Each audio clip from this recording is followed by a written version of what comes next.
Agora são 8 horas e 6 minutos. Estamos chegando com mais um programa para você nesta manhã de terça-feira.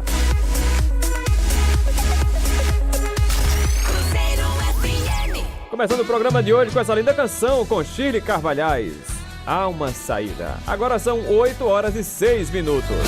Agora vamos para o nosso momento devocional presente diário nesta manhã maravilhosa de terça-feira. Lembrando a vocês que hoje é dia de culto na Igreja Batista Ebenezer aqui no bairro do Cruzeiro. E hoje vamos falar sobre a direção divina. Se você tem vivido a direção divina, tá? Vamos lá. Direção divina. Atos capítulo 16, versículo 6. Vai falar sobre a direção divina. Vamos lá. Paulo e seus companheiros viajaram para a região da Frígia e da Galácia, tendo sido impedido pelo Espírito Santo de pregar a palavra na província da Ásia. Quando chegaram à fronteira de Mísia, tentaram entrar na Bitínia, mas o Espírito de Jesus Cristo os impediu. Então, contornaram a Mísia e desceram a Troade. Durante a noite, Paulo teve uma visão no qual um homem da Macedônia estava em pé e lhe suplicava: passe a Macedônia e ajude-nos. Depois que Paulo teve essa visão, preparamos-nos imediatamente para partir para a Macedônia, concluindo que Deus nos tinha chamado para lhes pregar o Evangelho. Pois é, direção divina. Olha, gente, é o que vamos falar agora, em breves palavras aqui. Salmo 139, versículo 10. A tua mão direita me guiará e me susterá. Salmo 139, versículo 10. A tua mão direita me guiará e me susterá. Ao escrever o Salmo 139, o salmista mostrou-se seguro de que Deus podia guiá-lo por todo o universo. Que vagasse pelo espaço sideral, que morasse nos confins dos oceanos. Quem criou o universo? E, portanto, o conhece como ninguém. Pode conduzir seus filhos aonde quer que estejam. Então, quem foi que criou o universo se não foi o nosso Deus Criador? Então, se eu estiver nos espaços siderais, lá Ele está. E se eu estiver nas mais profundezas do oceano, lá também Ele vai estar. Então, Ele é Criador de todas as coisas. Então, conhece muito bem, além daquilo que os nossos olhos e nossa imaginação pode chegar. Então, percebemos sua direção, por exemplo, nos detalhes da vida pessoal dos patriarcas em Gênesis. Notamos lá na peregrinação do povo de Israel pelo deserto, no Êxodo.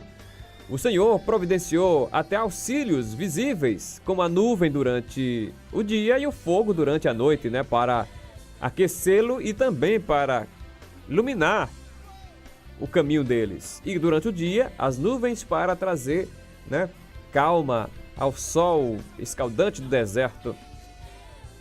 Então veja que Deus mostrou seu auxílio de forma visível, mas também tem as formas invisíveis de Deus agir em nossas vidas, para guiá-los, aquele povo, ao deserto e ao destino certo.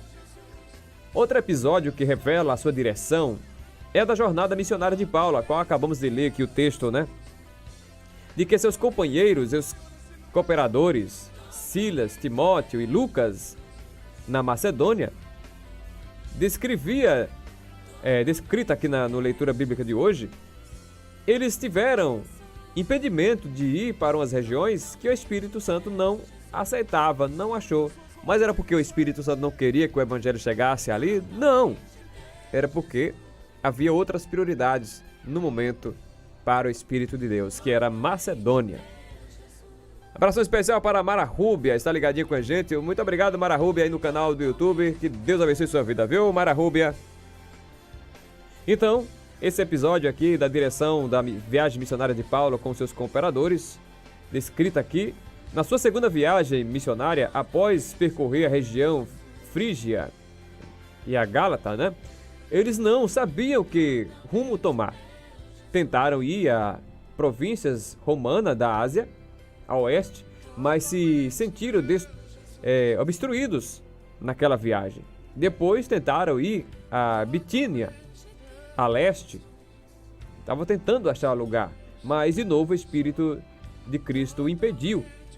Então, foi para Troade. Paulo teve uma visão que os convenceu de que Deus queria que fosse pregar o evangelho aos macedônios. Mas mesmo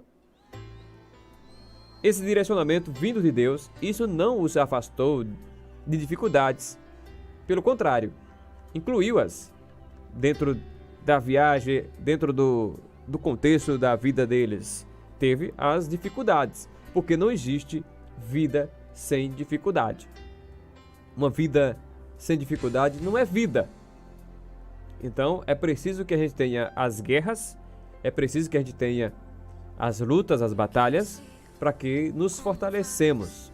Então quando você está passando por dificuldades e você está entendendo que você está no caminho certo, que está na direção certa, que Deus está te direcionando aquilo, não se preocupe, porque as dificuldades são para fortalecê-lo na caminhada. Em Filipos, por exemplo, Paulo e Silas foram presos, açoitados e, naquele momento, foram encarcerados, tendo os pés presos no tronco. Então, poderia Paulo começar a murmurar, mas Silas, né?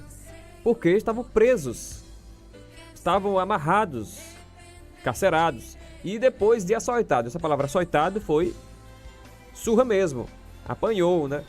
Chicoteados, com chicotes mesmo de escravos. E depois preso e colocado os pés ao tronco, assim como se prende um escravo. Em Tessalônica, enfrentaram grande agitação na cidade, tendo de se esconder e fugir à noite para não morrerem. Então foram as dificuldades que Paulo e Silas teve ao caminho que tinha escolhido segundo a direção divina.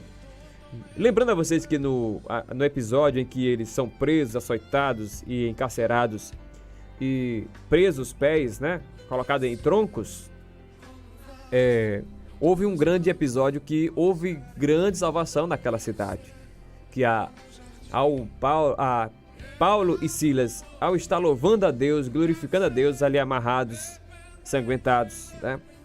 Eles louvam a Deus ali, eles não reclamam, continuam louvando hinos. À noite acontece um terremoto naquela cidade e as cadeias quebram-se, abrem-se as portas e os soldados ficam atônitos com aquilo que aconteceu e Paulo e Silas agora estão livres. Sem contar também que os outros que estavam ali também presos estavam livres. E o soldado tenta se matar e Paulo diz, não faça isso, pelo amor de Deus, eu não vou colocar a sua vida em jogo aqui. Todo mundo está bem, ninguém vai fugir aqui não. E ele diz, o que posso fazer? E ele diz, creia em Jesus Cristo, será salvo você e sua casa, então não se preocupe. E ali houve salvação naquele dia. Então às vezes, algumas dificuldades que vêm sobre nós, Deus está querendo fazer uma obra muito grande sobre as nossas vidas, tá? Vê-se que Deus dirige a vida de seus filhos onde estão. Não os conduz à segurança de uma redoma protetora, longe das aflições, mas os leva aonde possa fazer diferença com a pregação do Evangelho. Então, essa questão de Deus nos colocar em uma bolha em que ninguém nos toca, os tais intocáveis, não existe. Não existe, somos seres humanos e estamos vulneráveis aos ataques. Agora Deus nos protege e nos dá força e nos dá direção, sabedoria para saber lidar com a situação, tá? Então, lembrando a vocês que as aflições fazem parte da nossa caminhada e também fazem parte para o crescimento do Evangelho, a diferença do Evangelho. Estar no mundo é passar por aflições. Deus as permite provavelmente para manter-nos conectados consigo e alcançar a sua ajuda. É a direção divina que, em meio às aflições, nos conduz com segurança à vida eterna com nosso Senhor Jesus Cristo. Então, se você quer ter vida eterna, quer ter uma vida com Deus, não se preocupe, você vai ter as aflições, você vai ter as perseguições. E a Bíblia diz bem claro, quando você for perseguido por causa da palavra, você for perseguido por causa do Evangelho, por causa daquilo que é de Deus, o próprio Cristo diz, alegre-se e regozije-se porque você está indo no caminho certo. Que Deus nos abençoe nesta manhã, em nome de Jesus. E vou ficando por aqui, o programa acabou, gente. Mais uma vez agradeço a audiência de todos. E vamos aí com a última canção da Adélia, Na Fazenda Manteiga. Tchau, gente. Vou ficando por aqui. Já fui!